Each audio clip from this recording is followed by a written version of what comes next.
երբ որ ստորագրվեց օգոստոսի 8-ի համաձայնագիրը, մենք միանգամից ասացինք, որ մեզ պետք է երաշխավորված խաղաղություն, միջազգային երաշխիքներ եւ երաշխավորող ինչ-որ պետություններ։ Եվ ինքը ասում է, որ մեզ պետք է խաղաղություն, որ կապված չլինի Նիկոլ Փաշինյանի, Ռոբերտ Քոչարյանի, չգիտեմ, այլ որևէ մեկի Ալիևի, հա, Իլհամ Ալիևի անձի հետ, այլ այդ խաղաղությունը,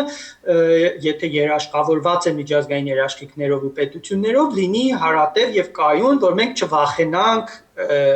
միմյանցից։ Թվում է, թե առաջին հայացքից ինչ-որ տրամաբանական բան է ասում, բայց երբ որ ինքը ասում է,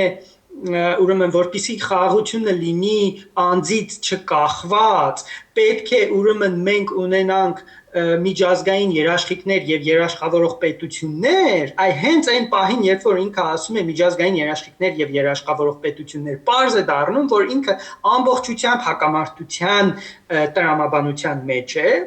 եւ այդ մոտեցմամբ ինքը ուղիղ գծով, լրիվ ուղիղ, նույնիսկ անուղղակի չէ, ուղիղ գծով Հայաստանը տանելու է պատերազմ։ Ինչի՞։